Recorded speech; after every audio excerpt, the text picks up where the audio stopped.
کہ زخم پہ زخم کھا کے نکلے ہیں ہم مگر مسکرا کے نکلے ہیں، سر جھکانے کا حکم جب آیا اور بھی سر اٹھا کے نکلے ہیں۔ استقبال ہے ناظرین آپ سبھی کا دیہات کی آواز میں آپ کے ساتھ محمد ارشاد سنیں گے دوستو عمران پرتاپ گری کی ایک نظم۔ اس سے پہلے آپ سے گزارش ہے ویڈیو کو لائک کیجئے اور چینل کو ضرور سبسکرائب کیجئے۔ ویڈیو کے آخر میں ترک گناہ کے لذیذ طریقے کتاب سے کچھ باتیں سنیں گے۔ معاش لوگ ہیں کہ چائے والے بابو کو، میں نام نہیں لوں گا، اور آپ سے تو یہ کہہ رہا ہوں کہ اگر کسی ڈھابے پہ کوئی چھوٹا بچہ چائے پلا رہا ہو، کوئی اس طرح کا کام کر رہا ہو، تو اسے اسی حال میں چھوڑ کے مت لوٹیے، اسے لے جائیے کسی اسکول میں بھرتی کروائیے، کیا پتا وہ آگے چل کے ملک کا مستقبل خراب کرے، اس سے بہتر ہے کہ اسے پڑھائیے لکھائیے۔ کہ چائے والے میں کسی کا نام نہیں لے رہا ہوں، آپ بہت سمجھدار ہیں، میں بالکل نام نہیں لیں گا لیکن آپ سمجھ جائیں گے، آپ سمجھدار لوگ۔ کہ چائے والے بابو کو چائے لے کے ڈوبے گی، یا تو ان کو نفرت کی رائے لے کے ڈوبے گی، نوٹ بندی جی ایس ٹی سب سے بچ بھی جائیں پر اس نجیب کی ماں کی ہائے لے کے ڈوبے گی، اس نجیب کی ماں کی ہائے لے کے ڈوبے گی۔ بہت شکریہ، میں پھر وہیں پہنچاتا ہوں آپ کو کہ زخم پہ زخم کھا کے نکلے ہیں۔ آپ سیدھے سیدھے شاعری پہ داد دے دیں تو پھر وہ سب بدماشی جو بیچ میں کرنی پڑتی ہے وہ نہ کرنا پڑے۔ میں بڑا سدھر سا گیا ہوں، اب وہ سب بدماشیاں کرنا چھوڑ دیا ہے میں نے، لیکن اب کیا کریں، آپ کرواتے ہیں تو پھر بدماشی تھوڑی سی کرنی پڑتی ہے۔ آپ اچھے لوگ ہیں اور ابھی کر دیجئے، موقع پہ چکائیے ورنہ کبھی نہ کبھی چکانا پڑے گا۔ وہ ایک ریسٹورنٹ میں بڑی خوبصورت بات لکھی تھی کہ آپ کھانا کھائیے، بل آپ کا پوتا دے گا۔ تو ایک صاحب نے پڑھا کہ کھانا کھائیے، بل آپ کا پوتا دے گا، تو اس نے سوچا یہ اچھا موقع ہے، سیدھے ریسٹوران میں گیا، ڈھیر ساری چیزیں آرڈر کی، دبا کے کھایا، کھانا ختم ہونے کو تھا کہ ویٹر جو ہے وہ بل لے کے آیا، تو اس نے کہا یہ بل لے کے آیا ہو، یہاں تو لکھا ہوا ہے کہ کھانا کھائیے بل آپ کا پوتا دے گا۔ بولے یہ آپ کے دادا والا بل ہے جو ہم لے کر کے آئے ہیں، پوتا ہی بل دیتا ہے، ایسی کوئی بات نہیں۔ تو ابھی موقع پہ چکائیے، دیر کریے گا تو کیا پتا کہاں چکانا پڑے، تو داد ابھی دیجئے، کنجوسی مت کریے، کنجوسی کریں گے تو ٹھیک نہیں رہے گا۔ میں پڑھتا ہوں کہ زخم پہ زخم کھا کے نکلے ہیں ہم مگر مسکرا کے نکلے ہیں، سر جھکانے کا حکم جب آیا،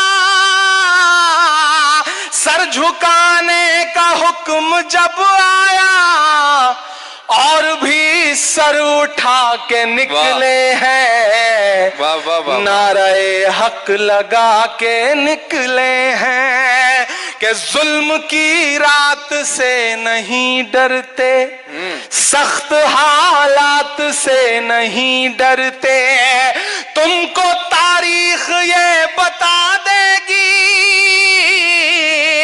تم کو تاریخ یہ بتا دے گی، ہم کسی بات سے نہیں ڈرتے، ہم کسی بات سے نہیں ڈرتے، وقت کے حاکموں کے چہرے پر آئینہ ہم دکھا کے نکلے ہیں، اور بھی سر اٹھا کے نکلے ہیں۔ دوستو عمران پرتاپ گری کی نظم سننے کے بعد آپ اپنی رائے میں کیا کہنا چاہتے ہو، نیچے ہمیں کمنٹ باکس میں ضرور بتائیں۔ آئیے دوستو ترک گناہ کے لذیذ طریقے کتاب سے کچھ باتیں سنتے ہیں۔ بیوی کو ستانے والا ولی اللہ نہیں ہو سکتا، بس اللہ نے جو حلال کی بیوی دی ہے اسی پر قناعت کرو، سمجھ لو کہ یہ بیویاں حوروں سے افضل ہیں۔ علامہ آلوسی تفسیر روح المعانی میں لکھتے ہیں کہ جنت میں ہماری مسلمان بیویاں حوروں سے زیادہ خوبصورت کر دی جائیں گی، لہٰذا سڑکوں پر کوئی کتنی ہی اچھی عورت نظر آئے اس سے نظر بچاؤ اور اپنی بیویوں کی قدر کرو، ان سے پیار و محبت سے رہو، اپنی بیوی کو کبھی بھی مت ستاؤ۔ جتنا زیادہ آپ بیوی پر احسان کریں گے اور اس کے دکھ درد اور بیماری میں اچھی سے اچھی دوا لائیں گے اور اس کی خطاؤں کو معاف کریں گے، اتنے ہی بڑے ولی اللہ بن جائیں گے۔ کیونکہ جس طرح آپ کی بیٹی کو ستا کر آپ کا داماد آپ کا دوست نہیں بن سکتا، اسی طرح اللہ کی بندیوں کو ستا کر کوئی اللہ کا ولی نہیں بن سکتا۔ آپ کی بیویاں اللہ کی بندیاں بھی ہیں، خالی آپ کی بیویاں نہیں ہیں، اللہ تعالیٰ کو بھی ان سے تعلق ہے، لہٰذا ان کی قدر کرو، یہ جنت میں حوروں سے زیادہ حسین کر دی جائیں گی۔ بیویوں کے ساتھ جوانی اور بڑھاپے میں حسن سلوک پر قرآن پاک سے استدلال۔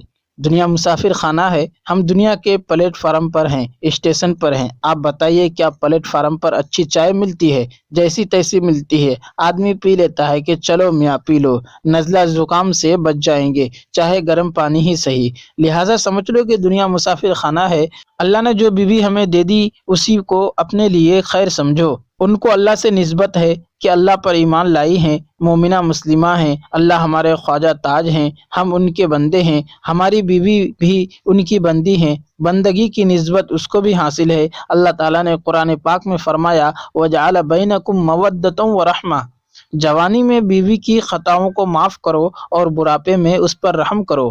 واہ، یہی دلیل ہے کہ یہ اللہ کا کلام ہے، کیونکہ جوانی میں جوش ہوتا ہے اور حسن عالم میں شباب پر ہوتا ہے، لہٰذا جوانی میں محبت کا حق ادا کرنا آسان ہوتا ہے۔ تو اللہ نے فرمایا کہ ٹھیک ہے، اس وقت تمہارا عالم شباب اور جوانی کا زمانہ ہے، لیکن جب بیوی بوڑھی ہو جائے اور اس میں حسن نہ رہے تو مودۃ و رحمہ، خبردار اس وقت اس سے رحمت سے پیش آنا۔ یہ آیت دلیل ہے کہ یہ اللہ کا کلام ہے، خدا کے سوا اپنی مخلوق کی اتنی رعایت کوئی کر سکتا ہے؟ اللہ تعالیٰ نے دونوں زمانوں کی زندگی کا انتظام کر دیا، یعنی جب بیوی جوان ہو تو مودتاً سے پیش آؤ اور جب بیوی بوڑھی ہو جائے تو رحمتاً سے پیش آؤ، ان پر رحم کرو کہ اب بیچاری کمزور ہے، خدمت بھی نہیں کر سکتی۔ ارے بھائی، اب تو یہ کسی کام کی نہیں رہی، جب تک کام کی تھی تو آپ اس کے آگے پیچھے پھرتے رہے، اور جب بیچاری بیمار کمزور اور بوڑھی ہو گئی تو آپ لندن والوں کی طرح جیسے وہ اپنے بوڑھے ماں باپ کو اولڈ ہومز میں بھیج دیتے ہیں، بیویوں کو بھی جا کر کہیں باہر پھینک آؤ، ایک جنگل بنا دو اور جو بوڑھی بیوی ہے اس کو وہاں پھینک آؤ۔ استغفر اللہ ربی من کل ذنب واتوب الیہ۔ دوستو، ویڈیو کے آخر میں آپ سے گزارش ہے، اگر ویڈیو پسند آئی ہو تو لائک کیجیے اور چینل کو ضرور سبسکرائب کیجیے۔